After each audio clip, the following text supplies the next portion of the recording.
स्वागत आहे.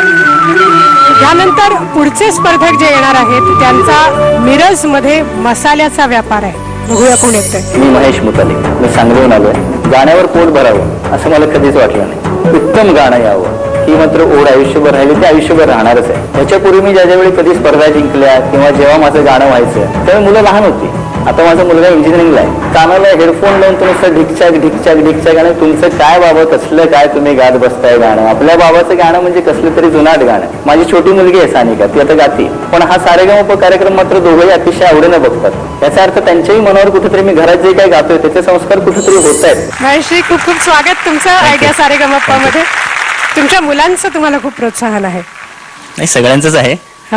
पण आता वडिलांना बघणे स्टेजवर म्हणजे काहीतरी आपले बाबा आहेत असं तेवढं तरी रेकग्नेशन त्यांना छान वाटेल आता जरा, म्हणून मी मुद्दाहून स्पर्धेत भाग घ्यायचं ठरवलं. वंडरफुल. आणि मुलांची स्वप्न पुरी करणं हे तर प्रत्येक आई बापाचं कर्तव्यच आहे. नक्कीच. त्यामुळे आता त्यांचं हे स्वप्न आहे स्वरांचं, जे ते तुमच्या थ्रू पुरे करतात. नक्कीच.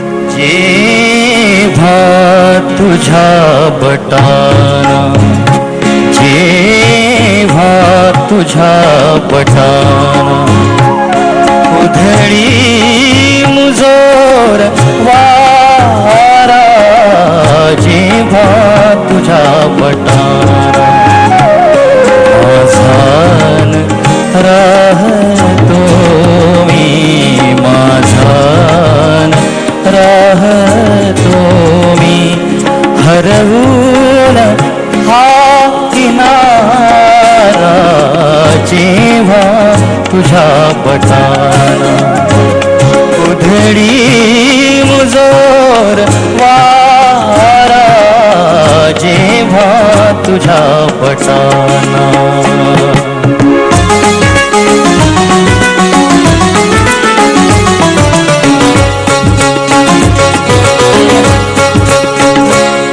आभाळ भाळ होते, आभाळ भाळ होते, होती बटाई पक्षी, होती बटाई पक्षी, ओढून जीव घेते, ओढून जीव घेते, पदरावरील नक्षी लाटास अंतरीच्या, लाटास अंतरीच्या, नाही मुळी निवारा, जेव्हा तुझ्या बटाना उधळी मुजोर वारा, जेव्हा तुझ्या बटाना.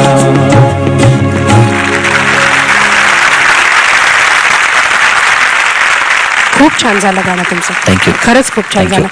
तुमची मुलं आज आलेली आहे तिकडे? आलेत नाही, कुठे बसलेत ते? तिकडे बसलेत. हाय सानिका. हॅलो. कसं वाटलं आज बाबांचं गाणं? एक्सलंट. मस्त मस्त वाटलं ना. बाबा काय मगाशी म्हणत होते की तुम्ही काय ढिंचॅक ढिंचॅक आहे. कोणतं म्युझिक बाबा ते? नवीन मूवीची. मग आता बाबांचं गाणं कसं वाटलं? अशी गाणी ऐकणार आता होय यापुढे? Very good. तुमचा एक आणि एक ग्रुप आहे गाण्याचा. सगळे असे मित्र वेगळ्या वेगळ्या प्रोफेशन मधले मिळून आम्ही तो ग्रुप चालू केला. मग मला लक्षात आलं की आपल्याच ग्रुप बरोबर आपण गातोय.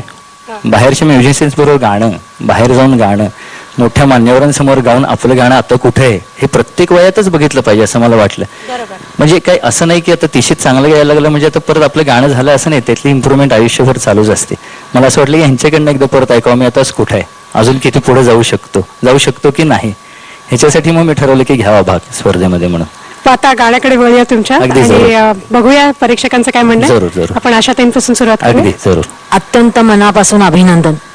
थँक्यू. तुम्ही खूप छान गायला, थँक्यू. अतिशय अंतःकरणपूर्वक गायलात. त्यातले भाव, त्यातल्या जागा आणि सुकून होता तुमच्या मनामध्ये. तो सुकून त्या गाण्यातनं दिसत होता. अरुणजी, तुम्ही खरोखरच भाग्यवान आहे की पाडगावकरांची मॅक्झिमम गाणी तुम्ही म्हटलेली आहेत आणि खळेसाहेबांचं संगीत, देवांचं संगीत. पहिली माझी 10 गाणी यांनीच केली. हो. आणि एकानंतर एक लोकप्रिय होत गेली. वा. आणि वा. त्याच्यात मला वाटतं 80% जी गाणी होती ती पारगावकरांचीच होती. हो.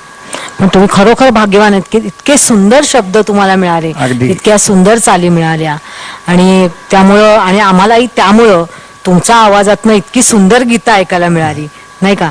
तरी हा त्रिवेणी संगमासाठी एकदा उत्तम टाळ्या झाल्या पाहिजेत. फार छान, अतिशय चांगला आवाज आहे तुमचा. खर्जाताई बोलतो चांगला, थँक्यू. वर सुद्धा जातो आवाज, आणि काय गावं याची सुद्धा गाणे. त्याचमुळे तुम्ही श्रीनिवास खळ्यांनी दिग्दर्शित केलेलं हे गाणं, सुरेशने गायलेलं, हे चूज केलं. बाकी नॉर्मली कोणाची हिंमत होणार नाही हे गाणं चूज करण्याची. थँक्यू. तुम्ही आज एक खूप चांगलं केलं की तुम्ही मुलांना घेऊन आला, कारण मला नाही तर मी विश्वास ठेवला नसता की तुम्ही 40च्या पुढच्या आहात. आणि तुमच्या गाण्याविषयी एक जाणवलं की तुम्ही एक ऑब्झर्व केलं असेल की आपण आपल्या घरामध्ये किंवा आपल्या घराचा जो जिना असतो तिथे अंधारात सुद्धा सहज पावलं टाकत जातो बघा. हेच आपण दुसऱ्याच्या घरात गेलो आणि आपल्याला अंधारात सोडलं तर तुम्ही चाचपडत भिंतीला धरत बटन शोधता. तसं तुमचं गाणं हे ओळखीच्या जिन्यावरचा प्रवास होता. हे फार मला जाणवलं की कुठेही गाताना ताल तुम्हाला शोधायला लागला नाही की आता कुठे शब्द टाकू कुठे नाही. तुम्हाला माहिती होतं की हा जिना असा असा जातो, याच्या पायऱ्यांमध्ये इतकं अंतर आहे, त्यामुळे अशी पावलं टाकली तर मी वरपर्यंत पोहोचीन, त्याच्यामुळे तुम्ही पोहोचला.